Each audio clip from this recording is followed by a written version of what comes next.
This channel does not promote any violent, harmful, or illegal activities. All content provided by this channel is meant for an educational purpose only. নমস্কার বন্ধুরা, আজকের খবরগুলো দেখলে একটা জিনিস স্পষ্টভাবে বুঝতে পারবেন। ভারত এই মুহূর্তে প্রতিটা সেক্টরে একসাথে বড় বড় কাজ করছে। অর্থনীতি হোক, ডিফেন্স হোক, এনার্জি হোক কিংবা ডিপ্লোমেসি, প্রত্যেক জায়গায় এমন কিছু ঘটছে যা সরাসরি দেশের ভাগ্য চিরতরে বদলে দিতে পারে। তো আজ আপনাদের জন্য 5টা এমন খবর নিয়ে এসেছি যা আলাদা আলাদা মনে হতে পারে, কিন্তু এগুলোকে একসাথে দেখলে একটা বড় ছবি তৈরি হয়। শুরু করছি মধ্যপ্রদেশের একটা ছোট্ট গ্রাম হাতত থেকে। হাতত মধ্যপ্রদেশের সবচেয়ে বড় সয়াবিন উৎপাদনকারী গ্রামগুলোর মধ্যে একটি। এখানকার কৃষকরা কিছু সপ্তাহ ধরে টিভির সামনে বসেছিল, অপেক্ষা ছিল ইন্ডিয়া আমেরিকা বাণিজ্য চুক্তির জন্য। আর শুধু কৃষকরা নয়, পুরো দেশের পোলট্রি সেক্টর, ডেইরি ফার্মার আর সয়ামিল ইন্ডাস্ট্রি সবাই এটাই জানার চেষ্টা করছে যে এই চুক্তিটার মাধ্যমে তাদের সাথে কি হবে। পুরো বিষয়টা একটু বুঝুন। আমেরিকা আর চীনের মধ্যে বাণিজ্য যুদ্ধ চলছে। ট্রাম্প চীনের ওপর এতটা ট্যারিফ বসিয়েছে যে আমেরিকার সয়াবিন আর কর্নের সবচেয়ে বড় ক্রেতা চীন এখন মুখ ফিরিয়ে নিয়েছে। এখন আমেরিকার ফার্মারদের কাছে অনেক স্টক জমা পড়ে আছে আর তাদের নতুন ক্রেতা দরকার। এখন নজর পড়ল ইন্ডিয়ার ওপর। ইন্ডিয়া হলো বিশ্বের সবচেয়ে বড় গবাদি পশু এবং পোলট্রির মার্কেট। পশুপালন ফিডের ডিমান্ড দারুণ বেড়ে গেছে। আমেরিকা চাপ দিয়ে বলেছিল সয়াবিন, কর্ন আর ডিডিজিএস অর্থাৎ ডিস্টিলার্স ড্রায়েড গ্রেনস অ্যান্ড সলিউবলস ভারতে আসতে দাও। এমপির কৃষকদের চিন্তা ছিল যে ভারতের প্রায় 45% সয়াবিন শুধু এমপিতেই উৎপাদিত হয়। যদি আমেরিকার সয়াবিন সস্তায় আসে তাহলে তাদের ফসলের দাম অনেক কমে যাবে। কিন্তু যখন চুক্তির বিস্তারিত তথ্য জানা গেল তখন কৃষকরা স্বস্তি পেলেন। বাণিজ্যমন্ত্রী পীযূষ গোয়েল স্পষ্টভাবে বলে দিলেন যে গম, চাল, মেজ, সয়াবিন, পোলট্রি, দুধ, চিজ মানে যত সংবেদনশীল কৃষিপণ্য আছে সেগুলোতে আমেরিকাকে কোনো ট্যারিফ ছাড় দেওয়া হবে না। ভারত এই কঠোর পদক্ষেপ নিল কারণ দেশের 50%-এর বেশি মানুষ কৃষি প্রধান জীবিকা নির্বাহ করে। কিন্তু একটা মজার ব্যাপার হলো ডিডিজিএসকে কিছু ছাড় দেওয়া হয়েছে, যা পোলট্রি সেক্টরের জন্য আসলেই ভালো খবর। পোলট্রি ফার্মিংয়ে খাবারের খরচ পুরো উৎপাদনের 60 থেকে 70% হয়ে থাকে। ডিডিজিএস প্রোটিন সমৃদ্ধ খাবার, আর সস্তায় হলে পোলট্রি ফার্মারদের খরচ অনেকটা কমে যাবে। মুরগির মাংস আর ডিমের দামও অনেকটা নিয়ন্ত্রণে থাকবে। অর্থাৎ একদিকে মধ্যপ্রদেশের সয়াবিন চাষিদের সুরক্ষা মিলল আর অন্যদিকে পোলট্রির ক্ষেত্রেও অনেকটা লাভ হলো। বিগ স্টোরি হলো এই ডিলের মাধ্যমে ভারত কৃষকদের রক্ষা করলো আর এক্সপোর্টের জন্য নতুন দরজা খুলে দিল। ভারতীয় পণ্যের ওপর আমেরিকার ট্যারিফ 50% থেকে কমে শুধুমাত্র 18% হয়ে গেল। মশলা, চা, কফি, কাজু বাদামের মতো জিনিসগুলো আমেরিকায় অনেক সস্তায় যাবে। ভারতের লক্ষ্য হচ্ছে আগামী কয়েক বছরে ভারত আমেরিকা বাণিজ্য 45 লক্ষ কোটি টাকা পর্যন্ত পৌঁছানো। আর এখানেই আসছে আরও একটি মজার খবর। এই ট্রেড ডিল যখন হচ্ছিল ঠিক তখনই ফ্রান্স থেকে এমন একটা খবর এলো যা ভারতের ডিফেন্স প্ল্যানারদের জন্য খুবই গুরুত্বপূর্ণ। আর এটা আরও রিলেভেন্ট কারণ এখন ভারত আরও 114টা রাফাল জেট কিনতে যাচ্ছে, যেটার ডিল আমাদের 3.25 লক্ষ কোটি টাকার হবে। ফ্রান্স রাফাল ফাইটার জেট থেকে মিকা এনজি রকেটের প্রথম সুপারসোনিক টেস্ট সফলভাবে সম্পন্ন করেছে। মিকা এনজি মানে new generation missile for interception combat আর সেলফ ডিফেন্সের জন্য। এই মিসাইলটা গেম চেঞ্জার হবে এই কারণ স্টিলথ এয়ারক্রাফটগুলো যেগুলো রাডারে ধরা পড়ে না, ড্রোনস যেগুলি জ্বালানি তাপ কম তৈরি করে, আর হাইলি ম্যানুভারেবল ক্রুজ মিসাইলস যা খুব দ্রুত দিক পরিবর্তন করে। এই সব কিছুর বিরুদ্ধে মিকা এনজি টার্গেট নিয়ে কাজ করছে। টাইমলাইনটা একবার দেখুন। জুন 2025-এ মিকা এনজির মাধ্যমে প্রথম ডেভেলপমেন্ট ফায়ারিং রাফালের মাধ্যমে হয়েছে। তখন মিসাইলটি একটা টার্গেট ড্রোনকে সফলভাবে আঘাত করেছে, কিন্তু সেই পরীক্ষা ছিল সাবসোনিক স্পিডে। আর এখন 1 জুন 2026-এ প্রথমবার এটা সুপারসোনিক ফ্লাইট কনফিগারেশনে টেস্ট করা হয়েছে।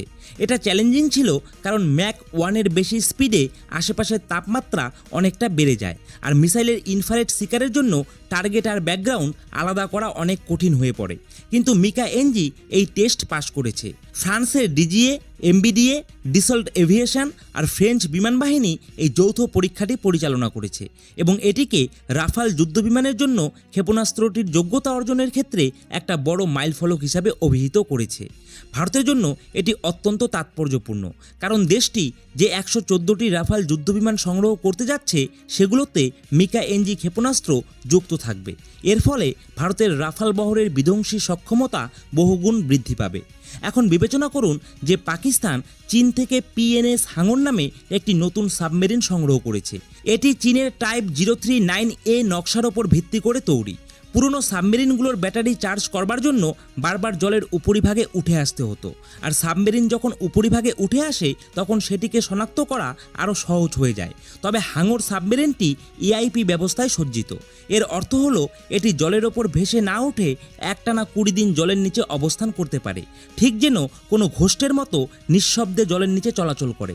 আর এর নামটির দিকে ভালো করে লক্ষ্য করুন, পিএনএস হাঙর। 1971 সালের যুদ্ধের সময় ভারতের INS খুকরিকে ডুবিয়ে দেওয়া সাবমেরিনটিরও নামও ছিল এই পিএনএস হাঙর। অর্থাৎ সহজ কথায় এটি কেবল একটি নাম নয়, এটি ভারতের প্রতি একটি সরাসরি বার্তা। 2024 সালের এপ্রিল থেকে 2025 সালের ডিসেম্বরের মধ্যে পর্যায়ক্রমে 4টি সাবমেরিন বা ডুবোজাহাজকে লঞ্চ করা হয়েছে এবং 2026 সালের মে মাসে চীনের সানিয়ায় আয়োজিত অনুষ্ঠানে পাকিস্তানের প্রেসিডেন্ট জারদারি সশরীরে উপস্থিত ছিলেন। মোট 8টি সাবমেরিন হস্তান্তরের কথা হয়েছে, আর তাই এর জবাবে ভারতও তার পদক্ষেপ গ্রহণ করেছে। P-8I নেপচুন এটা হলো বোয়িংয়ের তৈরি দূরপাল্লার সামুদ্রিক টহল বিমান, যা সমুদ্রে বিশেষ ধরনের সোনার বয়েস নিক্ষেপ করে। এই বয়েসগুলো জলের নিচের শব্দ শনাক্ত করতে পারে, কারণ প্রতিটি সাবমেরিনেরই একটি নিজস্ব অ্যাকুস্টিক সিগনেচার বা শব্দের অনন্য বৈশিষ্ট্য থাকে, বিশেষ করে ইঞ্জিন ও প্রোপেলার থেকে সৃষ্ট সুনির্দিষ্ট শব্দ। P-8I বিমানটি এই শব্দগুলো রেকর্ড করে একটি ডেটাবেস বা তথ্যভাণ্ডার গড়ে তোলে, যার ফলে প্রয়োজনে সাবমেরিনটিকে তাৎক্ষণিকভাবে শনাক্ত করা সম্ভব হয়।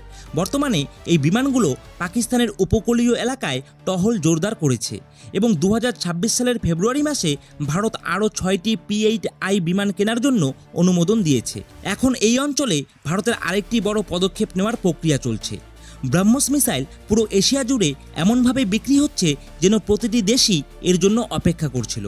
2022 সালে $375 মিলিয়ন চুক্তির মাধ্যমে ফিলিপাইন্স এর প্রথম ক্রেতা হয়ে ওঠে। 2024 সালে এর প্রথম চালানটি পৌঁছায় এবং 2025 সালের এপ্রিলে দ্বিতীয় চালানটি যায়। আর 2026 সালের মে মাসে সিঙ্গাপুরের শাংরি-লা ডায়ালগে ভারতের প্রতিরক্ষা সচিব নিশ্চিত করে যে ভিয়েতনামের সাথে একটি চুক্তি স্বাক্ষরিত হয়েছে এবং ইন্দোনেশিয়ার সাথে আলোচনা চূড়ান্ত পর্যায়ে রয়েছে। এই 3টি দেশের মধ্যে একটি মিল রয়েছে।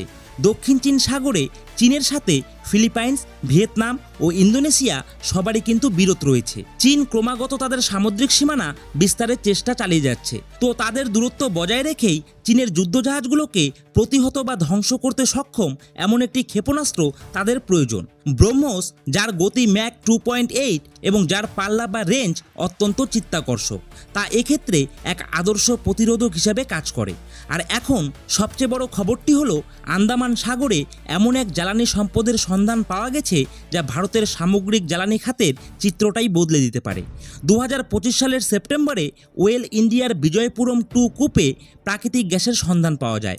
আন্দামান উপকূল থেকে 17 কিলোমিটার দূরে এবং 295 মিটার গভীর জলে। পরিচালিত পরীক্ষায় 87% মিথেন, যা অত্যন্ত উচ্চমানের গ্যাসের লক্ষণ থাকার বিষয়টি ধরা পড়ে। এরপর 2026 সালের 5 জুন বিজয়পুরম 3 কূপেও গ্যাসের উপস্থিতি নিশ্চিত করা হয়। পেট্রোলিয়াম মন্ত্রী এই আবিষ্কারকে গোয়েনার গ্যাস ক্ষেত্রের সমতুল্য হওয়ার সম্ভাবনাময় বলে অভিহিত করেছেন। গোয়েনার এমন বিশাল আকারের তেলের খনি আবিষ্কৃত হয়েছে যে দেশটি রাতারাতি একটি জ্বালানি শক্তিধর রাষ্ট্রে পরিণত হয়েছে। বাকি এই খবরগুলো সম্পর্কে আপনাদের মতামত কি? কমেন্ট সেকশনে আপনাদের মতামত যাই হোক না কেন অবশ্যই জানাতে ভুলবেন না। তো বন্ধুরা, আশা করছি এই ইনফরমেশনটি আপনাদের ভালো লেগেছে। তো ভিডিওটি ভালো লেগে থাকলে অবশ্যই ভিডিওটিতে একটি লাইক করে দেবেন, আর অবশ্যই ভিডিওটিকে আপনাদের বন্ধুদের সাথেও শেয়ার করতে একদম ভুলবেন না। আর আপনারা যদি আমাদের এই চ্যানেলে নতুন হয়ে থাকেন তাহলে অবশ্যই আপনারা আমাদের এই চ্যানেলটিকে এখনই সাবস্ক্রাইব করে দিয়ে পাশে থাকা বেল আইকনটিকে বাজিয়ে দিন। তো বন্ধুরা, আজকের মতো ভিডিওটি এখানেই শেষ করছি। জয় হিন্দ, জয় ভারত।